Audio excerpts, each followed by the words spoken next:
ಎಲ್ರಿಗೂ ನಮಸ್ಕಾರ. ನಾನು ನಿಮ್ಮ ಡಾಕ್ಟರ್ ಸುನಯನ, ಯೋಗ ಮತ್ತು ಪ್ರಕೃತಿ ಚಿಕಿತ್ಸಾ ವೈದ್ಯೆ. ಆಹಾರವೇ ಔಷಧಿ ಕಾರ್ಯಕ್ರಮಕ್ಕೆ ಸ್ವಾಗತ. ಹಿಂದಿನ ಸಂಚಿಕೆಯಲ್ಲಿ ತೆಂಗಿನ ಎಣ್ಣೆಯ ಬಗ್ಗೆ ಮತ್ತೆ ಅದರ ನ್ಯೂಟ್ರಿಷನಲ್ ವ್ಯಾಲ್ಯೂ ಬಗ್ಗೆ ನಾನು ಹೇಳಿದ್ದೆ. ಇವತ್ತು ಈ ತೆಂಗಿನ ಎಣ್ಣೆ ಯಾವ್ಯಾವ ರೀತಿಯಲ್ಲಿ ನಮ್ಮ ದೇಹಕ್ಕೆ ಸಹಾಯ ಆಗ್ತದೆ ಮತ್ತು ಯಾವ ರೀತಿಯಲ್ಲಿ ಅದನ್ನು ಉಪಯೋಗಿಸುವುದು ಒಳ್ಳೆಯದು ಅಂತ ಹೇಳ್ತಾ ಹೋಗ್ತೇನೆ. ಒಂದು ಅಂದರೆ ತುಂಬ ಕನ್ಫ್ಯೂಷನ್ ಇರುವಂಥದ್ದು, ಹೃದಯದ ಆರೋಗ್ಯಕ್ಕೆ ತೆಂಗಿನ ಎಣ್ಣೆ ಒಳ್ಳೆಯದೋ ಅಲ್ವೋ ಅನ್ನುವಂಥದ್ದು. ಈ ಹೃದಯದ ಆರೋಗ್ಯಕ್ಕೆ ತೆಂಗಿನ ಎಣ್ಣೆ ನಿಜವಾಗಿ ಲಿಮಿಟೆಡ್ ಆಗಿ ಯೂಸ್ ಮಾಡಿದರೆ ಅದರಷ್ಟು ಒಳ್ಳೆಯದು ಬೇರೆ ಯಾವ ಎಣ್ಣೆಯೂ ಅಲ್ಲ ಅಂತ ಹೇಳಬಹುದು. ಯಾಕಂದರೆ ಅದರಲ್ಲಿ ಈ HDL ಅನ್ನು ಇಂಪ್ರೂವ್ ಮಾಡುವಂತಹ ತಾಕತ್ತು ಕೂಡ ಇದೆ.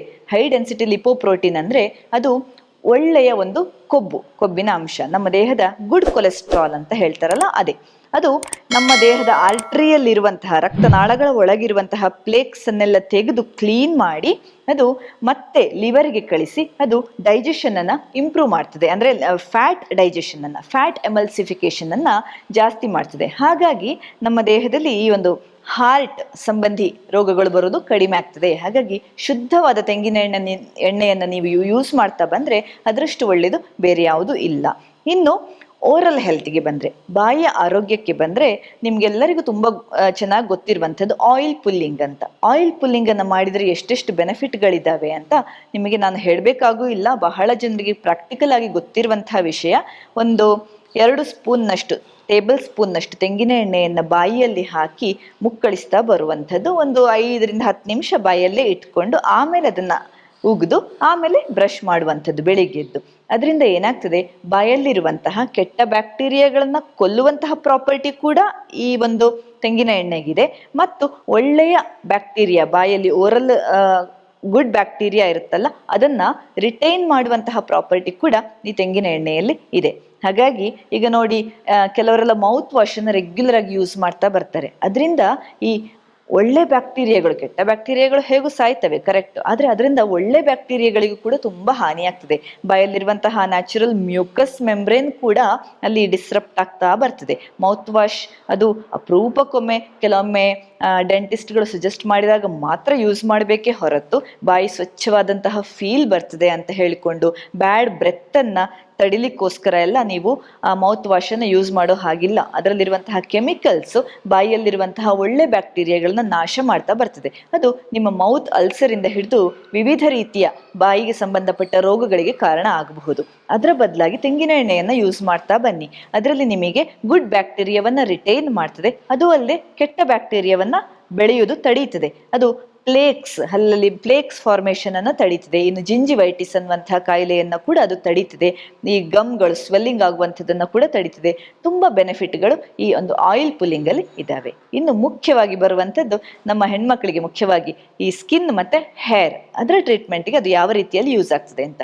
ಕೂದಲಿನ ವಿಷಯಕ್ಕೆ ಬಂದರೆ ಅದರಲ್ಲಿ ಹೇರಳವಾಗಿ ಈ ವಿಟಮಿನ್ ಇರೋದ್ರಿಂದ, ಕೂದಲಿನ ಇದನ್ನು ಕೂಡ ಕೆ ಮತ್ತು ಇ ವಿಟಮಿನ್ ಇರೋದ್ರಿಂದ ಅದು ಪ್ರೊಮೋಟ್ಸ್ ಹೇರ್ ಗ್ರೋತ್ ಅಂತ, ಕೂದಲಿನ ಜಾಸ್ತಿ ಕೂದಲು ಬೆಳೆಯೋ ಹಾಗೆ ಮಾಡ್ತದೆ. ಈ ತೆಂಗಿನ ಎಣ್ಣೆಯನ್ನು ರೆಗ್ಯುಲರ್ ಆಗಿ ಯೂಸ್ ಮಾಡ್ತಾ ಬಂದರೆ, ಅದು ಅಲ್ಲದೆ ಇದೊಂದು ನ್ಯಾಚುರಲ್ ಕಂಡೀಷನರ್ ಆಗಿ ಕೂಡ ಹೆಲ್ಪ್ ಮಾಡ್ತದೆ ನೀಟಾಗಿ ಕೂದಲನ್ನು ಇಡಲಿಕ್ಕೆ.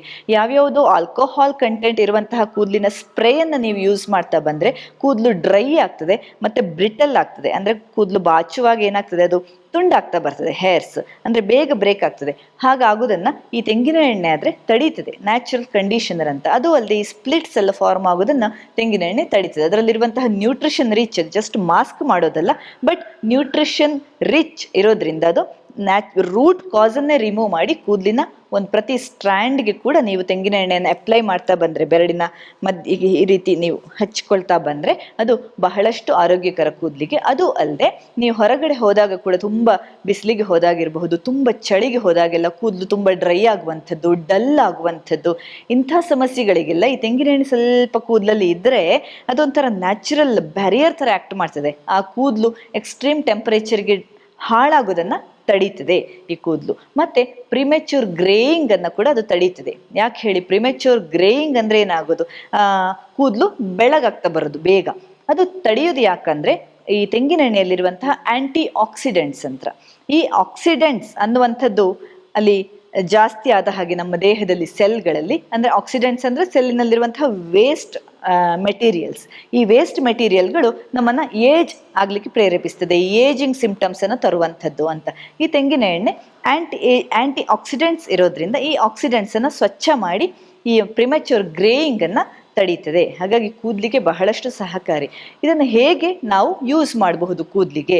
ಒಂದು ಅಂದರೆ, ಇನ್ನು ಸ್ಕಾಲ್ಪ್ ಹೆಲ್ತ್ಗೆ ಬಂದರೆ, ಸ್ಕಾಲ್ಪ್ ಹೆಲ್ತ್ಗೆ ಕೂಡ ಅದು ಸಹಕಾರಿ. ಬರೀ ಕೂದಲಿಗೆ ಸೂಪರ್ಫಿಷಿಯಲ್ ಆಗಿ ಅಪ್ಲೈ ಮಾಡಿದ್ರೆ ಸಾಲೋದಿಲ್ಲ, ನೀವು ರೂಟ್ಸ್ಗೆ ಕೂಡ ಅಪ್ಲೈ ಮಾಡಬೇಕಾಗ್ತದೆ. ಸ್ಕಾಲ್ಪ್ ಅಥವಾ ನಮ್ಮ ನೆತ್ತಿಗೆ ನೀವು ಹೇಗೆ ಅಪ್ಲೈ ಮಾಡೋದು ಅಂದರೆ, ಅದು ಬೆರಳಿನ ತುದಿಯಲ್ಲಿ ಸ್ವಲ್ಪ ತೆಂಗಿನೆಣ್ಣೆ ತಗೊಂಡು ಈ ರೀತಿ ಮಸಾಜ್ ಮಾಡಿಕೊಳ್ಳುವಂಥದ್ದು ಕೂದಲನ್ನು.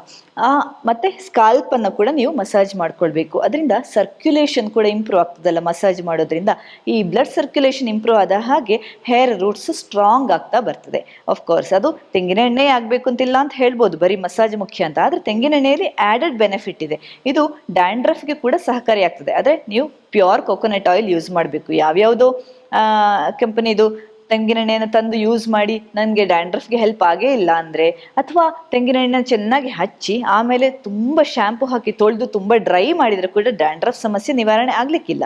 ಆದರೆ ಪ್ಯೂರ್ ತೆಂಗಿನೆಣ್ಣೆಯನ್ನು ತಂದು ಹಚ್ಚಿ ತುಂಬ ಹಾರ್ಶ್ ಆಗಿ ನೀವು ತೊಳ್ಕೊಳ್ಳದೆ, ಯಾವುದೇ ಹಾರ್ಶ್ ಕೆಮಿಕಲ್ ಯೂಸ್ ಮಾಡದೆ ನೀವು ತೊಳ್ಕೊಂಡ್ರೆ ನಿಮಗೆ ಡ್ಯಾಂಡ್ರಫ್ಗೆ ಖಂಡಿತವಾಗಿ ತೆಂಗಿನ ಎಣ್ಣೆ ಹೆಲ್ಪ್ ಮಾಡೇ ಮಾಡ್ತದೆ. ಇನ್ನು ಯೂಸ್ ಮಾಡೋದು ಹೇಗೆ ಅಂತ ಬಂದರೆ, ಇದನ್ನು ಮೊದಲನೇದಾಗಿ ಚೆನ್ನಾಗಿ ಸ್ಕಾಲ್ಪ್ಗೆ ಮಸಾಜ್ ಮಾಡಿಕೊಳ್ಳುವಂಥದ್ದು ಬೆರಳಿನ ತುದಿಯಿಂದ. ಅದು ಅಲ್ಲದೆ ಕೂದಲಿಗೆ ಫುಲ್ ಅದನ್ನು ಅಪ್ಲೈ ಮಾಡಿ, ಇನ್ಫ್ಯಾಕ್ಟ್ ತುದಿಗೆ ಕೂಡ, ಕೂದಲಿನ ತುದಿಗಳನ್ನು ಕೂಡ ಚೆನ್ನಾಗಿ ಆಯಿಲಿಂದ ಮಸಾಜ್ ಮಾಡಬೇಕು. ಒಂದು 20 ನಿಮಿಷ ಬಿಟ್ಟು ನೀವು ಸ್ನಾನ ಮಾಡ್ಬೋದು, ಕೂದಲನ್ನು ತೊಳ್ಕೊಳ್ಬಹುದು. ಇದು ಮಾಡೋದ್ರಿಂದ ನೀವು ಆದಷ್ಟು, ಅಂದರೆ ವಾರದಲ್ಲಿ ಅಟ್ಲೀಸ್ಟ್ 2 ದಿನ ಮಾಡೋದ್ರಿಂದ ನಿಮಗೆ ಖಂಡಿತವಾಗಿ ಚೇಂಜಸ್ ಗೊತ್ತಾಗ್ತದೆ. ಕೂದಲು ತುಂಬ ಚೆನ್ನಾಗಾಗ್ತದೆ. ಅಂದರೆ ಆ ಕಪ್ಪು ಬಣ್ಣ ಮತ್ತು ಶೈನಿಂಗ್, ಜೆಟ್ ಬ್ಲ್ಯಾಕ್ ಅಂತ ಏನು ಹೇಳ್ತಾರೆ, ಅದು ನಿಮಗೆ ರಿಟೈನ್ ಆಗ್ತದೆ. ಅದು ಅಲ್ಲದೆ ಈ ಮಾಯಿಶ್ಚರೈಸರ್ ಆಗಿರೋದ್ರಿಂದ ಅದರ ತುಂಬ ಅಂಟಂಟು ಅನಿಸಬಹುದು. ಫಸ್ಟಿಗೆ ತುಂಬ ಜನ ಕಂಪ್ಲೇಂಟ್ ಮಾಡ್ತಾರೆ, ಕೂದಲಿಗೆ ಹಾಕಿದ್ರೆ ಅದು ಅಂಟಂಟು ಫೀಲ್ ಆಗ್ತದೆ ಅಂತ. ಅದು ಏನಂದರೆ ಅದರಲ್ಲಿರುವಂತಹ ಒಳ್ಳೆ ಮಾಯಿಶ್ಚರೈಸರ್ ಥರ ಆ್ಯಕ್ಟ್ ಮಾಡೋದ್ರಿಂದ ಅದು ಅಂಟಂಟು ಅಂತ ಅನಿಸುವಂಥದ್ದು. ಆದರೆ ನಿಮಗೆ ಆರೋಗ್ಯ ಮುಖ್ಯ, ಕೂದಲಿನ ಆರೋಗ್ಯ ಮುಖ್ಯ, ಲಾಂಗ್ ಟರ್ಮ್ ನಿಮಗೆ ಕೂದಲಿನ ಆರೋಗ್ಯ ಬೇಕು ಅನ್ನಿಸೋದ್ರಿಂದ ಈ ನಿಮ್ಮ ತೆಂಗಿನ ಎಣ್ಣೆ ಆ ವಿಷಯದಲ್ಲಿ ಬಹಳ ಸಹಕಾರಿ. ಇನ್ನು ಚರ್ಮದ ಆರೋಗ್ಯಕ್ಕೆ ಬಂದರೆ, ಚರ್ಮಕ್ಕೆ ಕೂಡ ಈ ವಿಟಮಿನ್ ಇ ಮತ್ತು ಕೆ ಬಹಳಷ್ಟು ಮುಖ್ಯ. ಈ ನಮ್ಮ ಚರ್ಮದಲ್ಲಿರುವಂತಹ ಒಣ ಚರ್ಮ ಇರಬಹುದು, ವಾತಾವರಣದ ಚೇಂಜಸ್ಗೆ ಆಗುವಂತಹ ಕೆಲವು ಬದಲಾವಣೆಗಳಿರಬಹುದು, ಅದಕ್ಕೆಲ್ಲ ಈ ತೆಂಗಿನೆಣ್ಣೆಯನ್ನು ಹಚ್ತಾ ಬರೋದ್ರಿಂದ ಮತ್ತು ನಾವು ಇಂಟರ್ನಲ್ಲಿ ತಗೊಳ್ತಾ ಬರೋದ್ರಿಂದ ಚರ್ಮ ಕೂಡ ಬಹಳ ಸುಸ್ಥಿತಿಯಲ್ಲಿರ್ತದೆ. ಚರ್ಮದಲ್ಲಿರುವಂತಹ ಹೊಳಪು ಮತ್ತು ಆ ಒಂದು ಕೆಲವರಿಗೆಲ್ಲ ಇರ್ತದೆ ನೋಡಿ, ಇನ್ಫ್ಲಮೇಷನ್ ಇರೋದ್ರಿಂದ ಚರ್ಮಕ್ಕೆ ಆ ಒಂದು ಕೆಂಪು ಕಾಣುವಂಥದ್ದು, ಅಥವಾ ಇರಿಟೇಟೆಡ್ ಸ್ಕಿನ್ ಇರ್ತದೆ ಕೆಲವರಿಗೆ, ಯಾವತ್ತು ತುರಿಕೆ ಬರುವಂಥದ್ದು, ಕೆಂಪಾಗುವಂಥದ್ದು, ತುಂಬ ಸೆನ್ಸಿಟಿವ್ ಸ್ಕಿನ್ನು, ವೆದರ್ ಚೇಂಜಸ್ಗೆ ಅದು ಸೆನ್ಸಿಟಿವ್ ಆಗುವಂಥದ್ದು. ಅದಕ್ಕೆಲ್ಲ ನೀವು ಕೆಮಿಕಲ್ಸ್ ಯೂಸ್ ಮಾಡದೆ ಈ ತೆಂಗಿನ ಎಣ್ಣೆಯನ್ನು ಹಚ್ಚಿ ನೋಡಿ, ಅದು ನಿಮ್ಮ ಸ್ಕಿನ್ನನ್ನು ಲೈವ್ಲಿ ಆಗಿಡಲಿಕ್ಕೆ ಬಹಳ ಸಹಕಾರಿ ಆಗ್ತದೆ. ಯಾಕಂದರೆ ಅದರಲ್ಲಿ ಮಾಯಿಶ್ಚರನ್ನು ಲಾಕ್ ಮಾಡುವಂತಹ ಕೆಪಾಸಿಟಿ ಇರ್ತದೆ. ಹಾಗಾಗಿ ಈ ತೆಂಗಿನ ಎಣ್ಣೆಯನ್ನು ಹಚ್ಕೊಂಡು ಹೇಗೆ ಹೊರಗೆ ಹೋಗೋದು, ಅದು ಗಲೀಜು ಕಾಣ್ತದೆ ಅಂತ. ಆದರೆ ನೀವು ಈ ವಾರದಲ್ಲಿ 2 ಸಲ ತೆಂಗಿನ ಎಣ್ಣೆಯನ್ನು ತಲೆಗೆ ಹಚ್ತೀರಲ್ಲ, ಅದೇ ರೀತಿಯಲ್ಲಿ ಮೈಗೆ ಕೂಡ ಕಂಪ್ಲೀಟ್ ಆಗಿ ಹಚ್ಕೊಂಡು ಒಂದು 20 ಮಿನಿಟ್ಸಿಂದ ಅರ್ಧ ಗಂಟೆ ಇಟ್ಟು ಆಮೇಲೆ ಸ್ನಾನ ಮಾಡೋದ್ರಿಂದ ಅದರ ಬೆನಿಫಿಟ್ ನಿಮಗೆ ಖಂಡಿತ ಸಿಗ್ತದೆ ಕೂದಲಿಗೆ. ಕೂದಲಿಗೆ ಮಾತ್ರ ಅಲ್ಲ, ಚರ್ಮಕ್ಕೆ ಕೂಡ ನಿಮಗೆ ಸಿಗ್ತದೆ. ಚರ್ಮದಲ್ಲಿರುವಂತಹ ಆ ಒಂದು ರಿಂಕಲ್ಸ್ ಫಾರ್ಮೇಷನ್ ಅನ್ನು ತಡಿಬಹುದು. ಅದು ಅಲ್ಲದೆ ಕೆಲವೊಮ್ಮೆ ಇದರಲ್ಲಿ ಆಂಟಿ ಹೆಲ್ಮೆಂಟಿಕ್ ಕೆಪಾಸಿಟಿ ಪ್ರಾಪರ್ಟಿ ಇರೋದ್ರಿಂದ ಈ ಕಟ್ಸ್ ಇರಬಹುದು, ಸಣ್ಣ ವೂಂಡ್ಸ್, ಗಾಯಗಳಿರಬಹುದು, ಅದಕ್ಕೆ ಕೂಡ ತೆಂಗಿನ ಎಣ್ಣೆಯನ್ನು ಹಚ್ಚೋದ್ರಿಂದ ಬೇಗ ಗುಣ ಆಗ್ತದೆ. ಗಾಯದಲ್ಲಿರುವಂತಹ ಉರಿ ಕೂಡ ಶಮನ ಆಗ್ತದೆ. ಹಾಗಾಗಿ ಈ ತೆಂಗಿನ ಎಣ್ಣೆ ಅನ್ನುವಂಥದ್ದು ಚರ್ಮಕ್ಕೆ ಕೂಡ ಬಹಳಷ್ಟು ಸಹಕಾರಿಯಾಗ್ತದೆ. ಇನ್ನು ಸಣ್ಣ ಮಗುವಿಗೆ ಕೂಡ ತೆಂಗಿನ ಎಣ್ಣೆಯನ್ನು ಹಚ್ಚಿ ಅದು ಸ್ನಾನ ಮಾಡಿಸುವಂಥದ್ದು ಬಹಳ ಐಡಿಯಲ್. ಬೇರೆ ಯಾವ ಎಣ್ಣೆ ಕೂಡ ಸಣ್ಣ ಮಗುವಿಗೆ ಸೂಟ್ ಆಗೋದಿಲ್ಲ.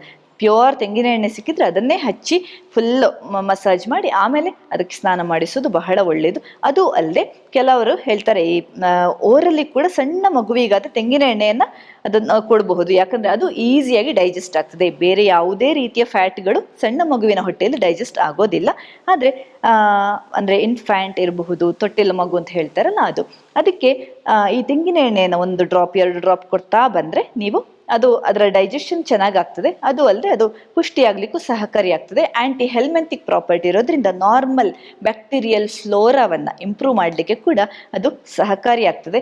ಅದು ಅಲ್ಲದೆ ನೀವು ಯಾವ್ಯಾವುದೋ ಕೆಮಿಕಲ್ ಯೂಸ್ ಮಾಡೋದಕ್ಕಿಂತ ಈ ಡಯಾಪರ್ ರ್ಯಾಶನ್ನು ತೆಗಿಲಿಕ್ಕೆ ಕೂಡ ಈ ತೆಂಗಿನ ಎಣ್ಣೆ ಬಹಳಷ್ಟು ಸಹಕಾರಿ ಆಗ್ತದೆ. ಇನ್ನು ನೀವು ಮೇಕಪ್ ಮಾಡಿಕೊಂಡು ಮುಖಕ್ಕೆ ಹೊರಗೆ ಹೋಗಿ ಬಂದ ಮೇಲೆ ಅದನ್ನು ತೆಗಿಲಿಕ್ಕೆ, ಆ ಮೇಕಪ್ಪನ್ನು ತೆಗೆದೇ ಮಲಗಬೇಕು, ಇಲ್ಲದಿದ್ದರೆ ಆ ಚರ್ಮಕ್ಕೆ ಅದು ಬಹಳ ಡೇಂಜರಸ್ ಆಗ್ತದೆ. ಹಾಗಾಗಿ ಅದನ್ನು ತೆಗಿಲಿಕ್ಕೆ ಕೂಡ ಯಾವ್ಯಾವುದೋ ಸೋಪು ಇದನ್ನ ಯೂಸ್ ಮಾಡೋದಕ್ಕಿಂತ ತೆಂಗಿನ ಎಣ್ಣೆಯನ್ನು ಕಾಟನನ್ನು ಅದ್ದಿ ತೆಂಗಿನ ಎಣ್ಣೆಯಲ್ಲಿ ಚೆನ್ನಾಗಿ ಮಸಾಜ್ ಮಾಡ್ತಾ ಬನ್ನಿ ಮುಖಕ್ಕೆ. ಅದು ಯಾವುದೇ ಒಂದು ಕಾಸ್ಮೆಟಿಕ್ ಇರಲಿ, ಅದು ಇದು ಕೆಲವೊಮ್ಮೆ ಈಗ ಬರ್ತದೆ ನೋಡಿ, ನಮ್ಮ ನೀರು ಮುಟ್ಟಿದ್ರೂ ಏನಾಗಲ್ಲ ಅನ್ನುವಂತಹ ಒಂದು ಫಾರ್ಮುಲಾ ಇರುವಂತಹ ಕೆಲವು ಕಾಸ್ಮೆಟಿಕ್ಸ್ ಬರ್ತವಲ್ಲ, ಅಂಥದಕ್ಕೆ ಕೂಡ ಈ ತೆಂಗಿನ ಎಣ್ಣೆ ಚೆನ್ನಾಗಿ ಹೆಲ್ಪ್ ಆಗ್ತದೆ ಅದನ್ನು ರಿಮೂವ್ ಮಾಡಲಿಕ್ಕೆ, ಮತ್ತು ಮುಖದಲ್ಲಿ ಆ ಮಾಯಿಶ್ಚರನ್ನು ಬ್ಯಾಲೆನ್ಸನ್ನು ರಿಟೈನ್ ಮಾಡಲಿಕ್ಕೆ ಹೆಲ್ಪ್ ಆಗ್ತದೆ. ಅದೊಂದು ಎಫೆಕ್ಟಿವ್ ಮೇಕಪ್ ರಿಮೂವರ್ ಅಂತ ಹೇಳ್ತಾರೆ. ಯಾವುದೇ ರೀತಿಯ ಮೇಕಪ್ ಇರಲಿ, ಈ ತೆಂಗಿನ ಎಣ್ಣೆಯನ್ನು ಹಚ್ಚಿ ಆಮೇಲೆ ನೀವು ತೊಳ್ಕೊಂಡ್ರೆ ಮುಖದಲ್ಲಿ ಮರು ದಿವಸ ಮುಖ ಡಲ್ ಕಾಣೋದಿಲ್ಲ. ನೀವು ಅದೇ ಸೋಪ್ ಹಾಕಿ ಚೆನ್ನಾಗಿ ನೊರೆ ಬರೆಸಿ ಆಮೇಲೆ ತೊಳೆದ್ರೆ ಮರುದಿನ ನಿಮ್ಮ ಮುಖ ನೋಡ್ಲಿಕ್ಕೆ ಆಗೋದಿಲ್ಲ. ಆದರೆ ಇದು ಹಾಗಲ್ಲ, ತೆಂಗಿನ ಎಣ್ಣೆಯನ್ನು ಹಚ್ಚಿದ್ರೆ ಆ ಒಂದು ಮಾಯಿಶ್ಚರ್ ಬ್ಯಾಲೆನ್ಸ್ ಮಾಡಲಿಕ್ಕೆ ಬಹಳಷ್ಟು ಸಹಕಾರಿಯಾಗ್ತದೆ. ಮತ್ತು ಮರುದಿನ ಕೂಡ ನೀವು ಅದು ತೊಳೆದ ಮೇಲೆ ಕೂಡ ಮರುದಿನ ಕೂಡ ಮುಖ ಲೈವ್ಲಿಯಾಗೇ ಇರ್ತದೆ ಅಂತ ಹೇಳಿ ಇಷ್ಟೆಲ್ಲ ಬೆನಿಫಿಟ್ಗಳಿದ್ದಾವೆ ತೆಂಗಿನ ಎಣ್ಣೆಯಲ್ಲಿ. ಹಾಗಂತ ಹೇಳಿ ತುಂಬ ತಗೊಂಡ್ರೆ ಯಾವುದೂ ಕೂಡ ಒಳ್ಳೆಯದಲ್ಲ. ಅತಿ ಸರ್ವತ್ರ ವರ್ಜಯೇತ್ ಅಂತ, ಯಾವುದೇ ರೀತಿಯ ಅಂದರೆ ಒಳ್ಳೆಯ ಕೊಲೆಸ್ಟ್ರಾಲ್ ಇದೆ ಅಂತ ಜಾಸ್ತಿ ತಗೊಂಡ್ರೆ ಅದು ಕೆಟ್ಟ ಕೊಲೆಸ್ಟ್ರಾಲ್ ಕನ್ವರ್ಟ್ ಆಗಿ ನಮ್ಮ ದೇಹದಲ್ಲಿ ಶೇಖರ ಆಗಬಹುದು, ಅದು ಡೇಂಜರಸ್ಸು ಆಗ್ಬೋದು. ಹಾಗಾಗಿ ಲಿಮಿಟೆಡ್ ಕ್ವಾಂಟಿಟಿಯಲ್ಲಿ ನೀವು ತೆಂಗಿನ ಎಣ್ಣೆ ತಗೊಂಡ್ರೆ ಅದರಲ್ಲಿ ಖಂಡಿತವಾಗಿ ಬೆನಿಫಿಟ್ ಇದೆ, ತುಂಬ ಆರೋಗ್ಯಕರವಾದದ್ದು. ಮತ್ತು ವರ್ಜಿನ್ ಕೊಕೊನಟ್ ಆಯಿಲನ್ನು ಆದಷ್ಟು ಬಳಸಲಿಕ್ಕೆ ಪ್ರಯತ್ನ ಮಾಡಿ. ಮುಂದಿನ ಸಂಚಿಕೆಯಲ್ಲಿ ಇನ್ನಷ್ಟು ಆಸಕ್ತಿಕರ ಮಾಹಿತಿಯೊಂದಿಗೆ ಬರ್ತೇನೆ. ನಮಸ್ಕಾರ.